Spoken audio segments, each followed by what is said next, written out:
yang tidak setia kepada negara, yang melanggar undang-undang, yang melanggar undang dasar, akan kita tindak. Belum dengar, belum tahu. Kan bukan hanya menteri, lembaga perwakilan rakyat juga diingatkan semuanya. Pemimpin partai politik juga diingatkan. Rekonsiliasi itu sudah terjadi dan selama ini tidak ada problem yang cukup mendasar antara Presiden dengan Ibu Megawati, dengan Mas Gibran mungkin sedikit ada ya inilah ada kendala-kendala psikologis, tapi kemarin sudah tampak cair. Lebih bersifat fisik ya karena ketemu biasa ya. Apakah ini memberi sinyal bahwa PDI akan masuk ke dalam koalisi misalnya gitu ya, bergabung dengan koalisinya Pak Prabowo atau yang kita kenal dengan Kim Plus sekarang ini gitu. Menurut saya itu sangat jauh sekali gitu. Ibu Mega dengan Pak Prabowo itu nggak ada masalah selama tidak ada Pak Jokowi gitu.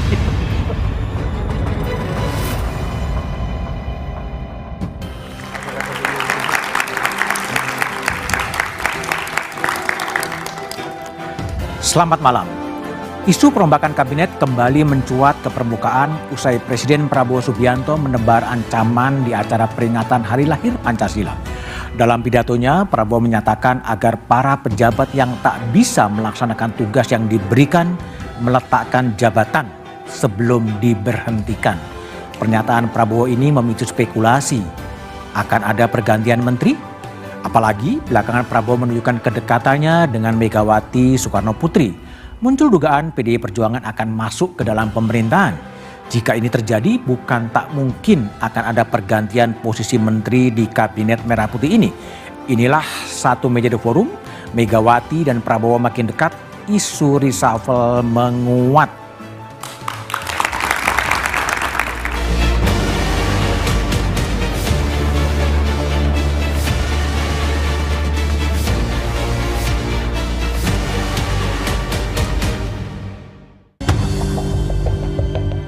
Memasuki 8 bulan pemerintahan Prabowo Gibran, isu perombakan kabinet kembali menjadi perbincangan.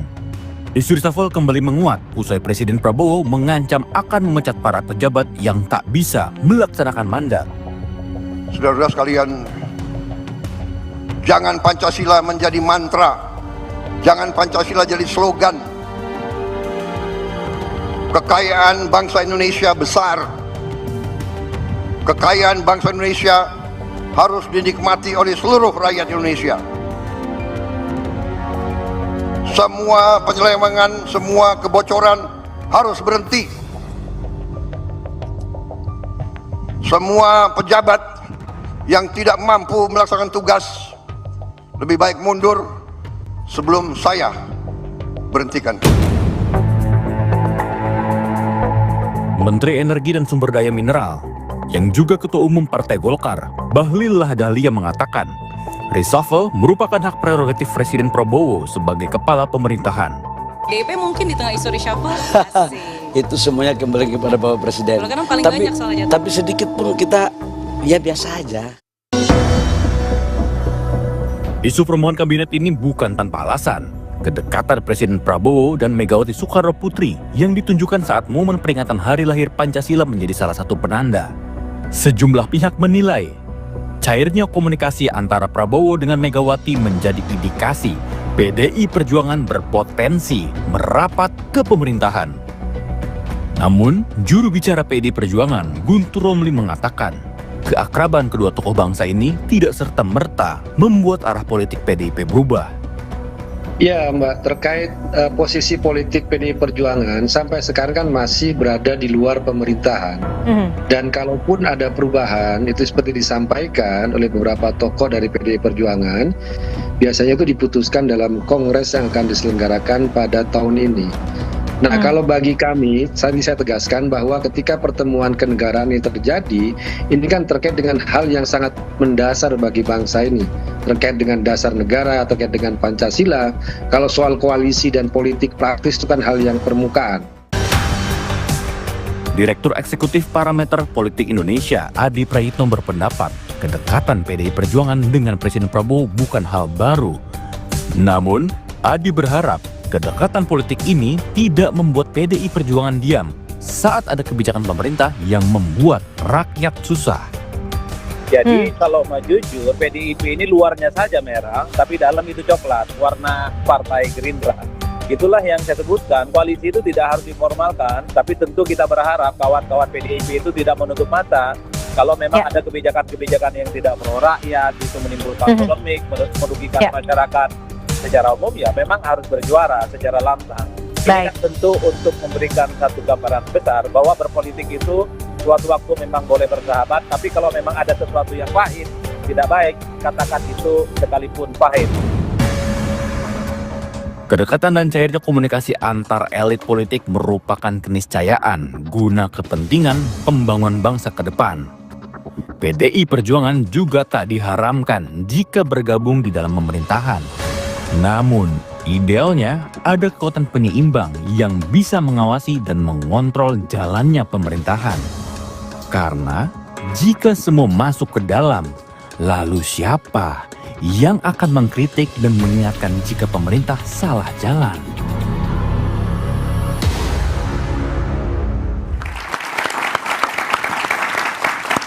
Megawati dan Prabowo makin dekat, isu reshuffle menguat, itulah tema satu meja The Forum malam ini. Telah hadir di studio Muhammad Kodari, Wakil Kepala Staf Kepresidenan. Malam, Bung Kodari. Ada Putri Komarudin, Ketua DPP Partai Golkar. Malam, Mbak Putri. Lalu kemudian ada Ketua PDI Perjuangan Syukur Nababan. Malam, Syukur. Direktur Parameter Politik Indonesia Adi Prayitno, Adipra, dan pakar komunikasi politik Gun Gun Herianto. Malam, Kang Gun Gun. Saya ke Bung Kodari terlebih dahulu. Prabowo menegaskan para pejabat negara yang tidak mampu melaksanakan tugas sebaiknya mundur sebelum diberhentikan. Sinyal apa sebetulnya yang akan disampaikan kepada, apakah ada reshuffle kabinet gitu? Sinyal bahwa Pak Prabowo memimpin bangsa dan negara ini dengan sangat serius. Sangat serius. Sangat serius. Jadi kita harus ingat, Mas, bahwa pernyataan itu diberikan dalam pidato peringatan Hari Pancasila. Dalam pidato tersebut beliau memulai pidatonya dengan mengatakan bahwa kita itu bangsa yang besar, bahwa kita ini harus menjadi bangsa yang maju, kita mau 100 tahun itu sebagai bangsa yang berhasil. Dan salah satu masalah yang dihadapi oleh bangsa ini kan adanya kebocoran-kebocoran, adanya masalah-masalah yang menyebabkan perkembangan atau pertumbuhan Indonesia itu mungkin belum seperti yang diharapkan. Nah, di sisi yang lain memang di luar masalah-masalah korupsi, masalah-masalah kebocoran, juga ada kinerja-kinerja yang dianggap belum maksimal. Jadi Pak Prabowo sebetulnya sedang mengingatkan mereka-mereka yang menjadi pemimpin atau menjadi pengelola negara ini untuk betul-betul bekerja dengan sungguh-sungguh. Begitu, Mas Budi. Jadi hanya semacam imbauan moral aja. Kalau enggak, mundur sebelum saya berhentikan gitu. Bukan himbauan moral, kalau menurut saya ini peringatan. Oh, peringatan. Peringatan ya, kalau memang dianggap tidak bisa bekerja, tidak bisa mengikuti ritme yang ditetapkan oleh presiden, maka kemudian akan ditinggalkan dan akan diganti. Dan sebetulnya peringatan ini, Mas Budiman, itu sudah disampaikan oleh Pak Prabowo berkali-kali, baik dalam rapat kabinet maupun saya kira dalam beberapa kesempatan lainnya. Jadi sebetulnya ini bukan pertama kali, tetapi karena ini momentumnya adalah Hari Pancasila, hari yang sakral ya, dan ini adalah ideologi bangsa kita, maka kemudian dipakai momentum yang sakral itu oleh Pak Prabowo untuk memberikan peringatan sekali lagi. Jadi kalau ada sesuatu yang lebih, yang berbeda dibandingkan dengan peringatan sebelumnya, adalah peringatan hari ini dilakukan pada Hari Pancasila. Hari yang sakral bagi bangsa Indonesia. Baik, Mbak Putri Komarudin dari Golkar. Gimana Golkar melihat pernyataan Presiden Prabowo yang tidak mampu mundur sebelum saya berhentikan? Ya, kalau kami melihatnya itu sebenarnya penyemangat juga untuk para pembantu beliau yang menjabat di kabinet sekarang untuk tetap bekerja tentu dengan penuh komitmen. Dan sesuai dengan program-program kerja yang beliau sudah tetapkan bersama dengan Mas Wapres gitu. Jadi kalau kita lihat dari case-nya Golkar, alhamdulillah pada hari ini Ketua Umum kami juga yang menjabat sebagai Menteri SDM sudah mencapai target dari lifting minyak. kemarin beliau juga sudah menyatakan bahwa pada hari ini 96% dari target APBN 2025 itu sudah tercapai sebesar 580.000 barrel per hari, dan itu merupakan sebuah pencapaian juga, dan beliau juga sangat serius untuk kita bisa swasembada energi dalam hal ini. Jadi berbagai pencapaian ini kan juga sebenarnya harus diteruskan sampai dengan akhir tahun nanti 2025. Itu juga termasuk dengan rekan-rekan senior-senior saya yang sekarang menjabat sebagai menteri. Jadi kalau kita lihat ini sebagai pendorong ya. Menteri-menterinya lebih bersemangat lagi. Itu dari kalangan politik. Saya ingin tanya pada Adi Prayitno terlebih dulu. Ini apa? Kalau tidak mampu ya mundur daripada saya berhentikan. Ini apa? Prabowo ini menginginkan pola ada apa ya? Agak nggak tega gitu, mundurlah daripada saya berhentikan, atau gimana Anda baca itu kalau dari ada orang luar? Ya, bagi saya ini semacam ultimatum politik sebenarnya dari seorang Presiden Prabowo Subianto kepada seluruh para pembantunya, para pejabat-pejabat publik, mungkin dari kalangan menteri, wakil menteri, kepala badan dan kepala lembaga. Kalau kinerjanya tidak perform, tidak sesuai dengan ekspektasi, itu ya memang harus dieksekusi dan diganti. Ini sudah masuk 7 bulan, koalisi pemerintahan sudah dibangun dan sudah berjalan. Jadi program-program prioritas pemerintah, kalau kita mau jujur Bang, sebenarnya ini kan down to earth. Down to earth pro dengan rakyat, yang saya kira pada level eksekusi dan pada level implementasinya ini tidak gampang. Artinya apa? Presidennya sudah speed 6 nih. Tapi jangan sampai para pembantunya speednya 1 atau 1,5. Ada ya? Ya kemungkinannya per hari ini kalau menurut Anda? Semua hal-hal yang dibangun oleh Presiden secara umum belum kelihatan secara signifikan. Itulah yang sepertinya dalam momentum peringatan Hari Lahir Pancasila, Prabowo ingin menegaskan bahwa untuk membangun bangsa yang besar dan kuat ini tidak main-main, tidak bisa bergerak lambat. Oleh karena itu bagi saya ini adalah momen yang pas sebenarnya bagi Prabowo Subianto untuk mengevaluasi semua para pembantunya. Tapi apa mungkin minta mundur? Kalau diminta mundur tidak mungkin. Ada presiden ada contohnya, misalnya kepala PCO mengundurkan diri tak boleh. Nggak boleh. Apalagi diminta mundurkan dan kemudian mundur. Saya membayangkan itu tidak terjadi.